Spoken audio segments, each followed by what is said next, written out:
अरे बहन बोलो बहन, सबसे पहले साथ सखी बहन बोलो बहन, साथ मेरे लोहा क्यों लग बहन और साथ बहन के की विचारिए सब आदमी विचार के कहा अगर मन करे तो मेरा देखे के लिए चलाब ना तो खेल कूद करके अपना घर चलो बहन। बहन साथ सखी ने सबसे बड़ी बहन तुम्हारी बहन जाने बहन जैसे विचार आपकी ऐसे मेरी साथी बहन के बहन। इससे पहले मुझसे पूछ लिया और मुझसे छोट बहन है उससे भी पूछ लिया जाए कि साथ सखी मिलकर जाएंगे बाबा के दरबार में पूजा करने के लिए या नहीं। अरे बहन पहले बहन अगर सब सखी हमारे वचन माने के लिए तैयार था आए मेला के दिन इस जन्म मठ में सात सखी चलो मेला में घूम फिर के सामान ले और अपना अपना अंदाज में आराम करो बहन। क्या बहन सबसे बढ़ती है बहन मेरी विचार है सात बहन मिलकर के बाबा की दरबार में पूजा करने जाएंगे बहन। अरे बहन बोलो बहन क्या तुम लोग को खेल धूप करने का मन नहीं है? अरे बहन देखो बहन खेल धूप करेंगे जरूर, पहले साथों सखी पहले पूजा कर लो इसके बाद खेलने जाएंगे बहन। ठीक है बहन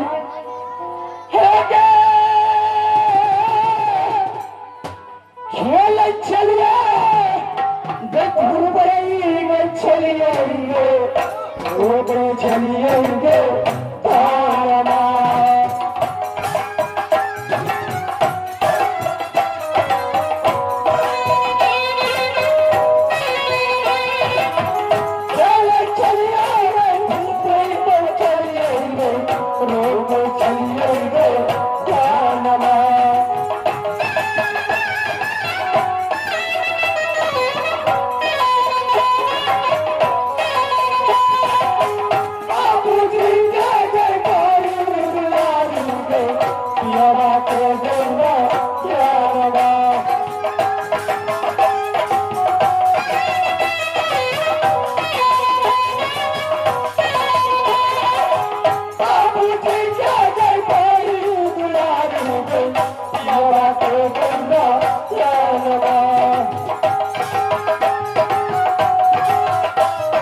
मेला में आगे आगे बाजार खसुआ हिंदू वाला हमरा संग में चलो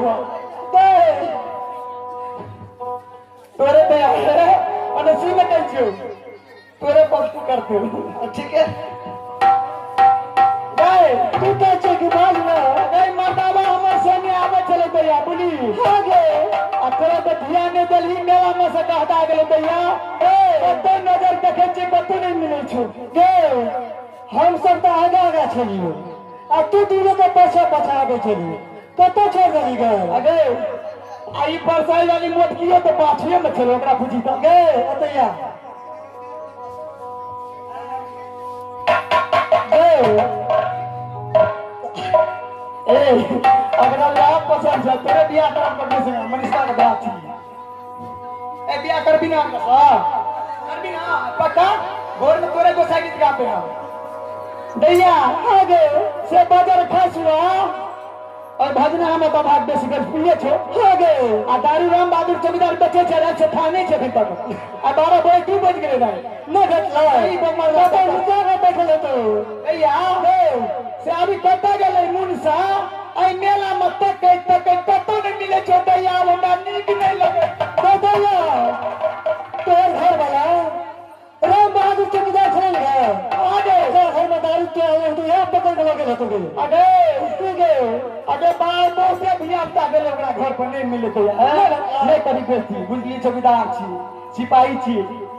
हे गे सुनै छलिए जाएंगे चलिएंगे लबा भेलेंगे तोरा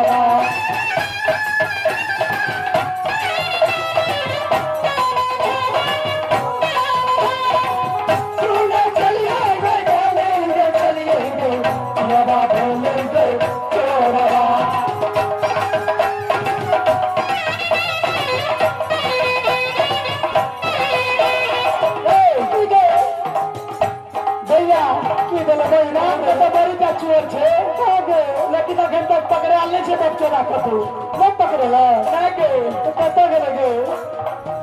या गुआ गुन सदा जइया रे पाछे सागरिका रे बाबा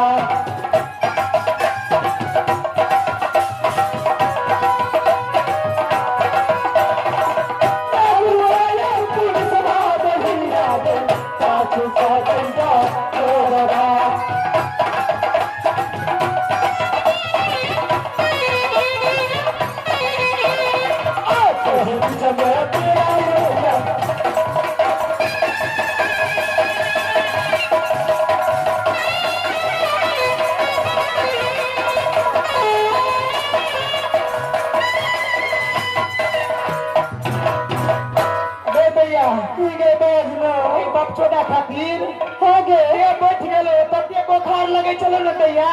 दे दैया पानी चढ़बै तबा छिए तो सुआ खुला 3 बोतल पानी चढ़ा दियो तोरा दे दैया तू सुआ दिया दियो तो ये टंग गेल दिगा तै द्वारा छोरे बगर फसुआ देने छी ने ई पोसबतिया जे छै ओ दाई पिटे वला छोरा 40 रुपया रखने छै बदनाम को नहार नहीं छै नहीं छै नहार छै नहीं डट नहार छै आ न पोस नहार छै नहीं छै गे तो दो चोर में चल गया भैया की गए आप सब सखी खेल धूप केला और हमारे मन की बात सब सखी गौर करके सुना बोल बहन और सुना बात सुना हे बहिनी बोलो बोलो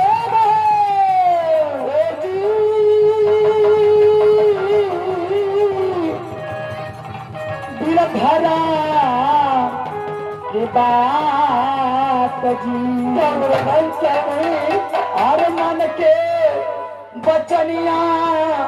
हे छोटकी करी हथू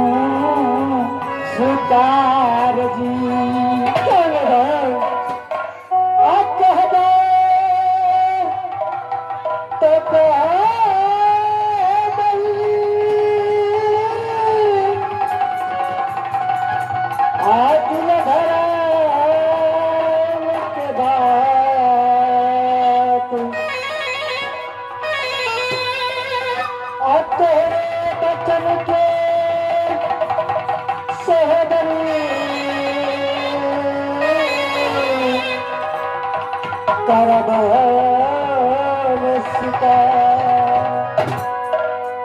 अरे बहन बोलो मेरी बहन अगर साथी सके हमारी बात मानने के लिए तैयार है बहन तो सेना सब सखी हमारे वचन की गौर करके सुना रात बहुत बीतल है बहन क्या हो बहन सब सखी की पूजा करने के लिए टाइम भर रही है बहन चलो इंद्रपुरी राजन में भोलेनाथ की पूजा करेंगे और भगवान की जन्म है बहन क्या हो बहन धूप आरती धूमधाम से दिखाएंगे और अपना अपना रास्ता काट के घर चलेंगे बहन ठीक है बहन चल चलो मेरे बहन चलिए मैं ये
Yeah.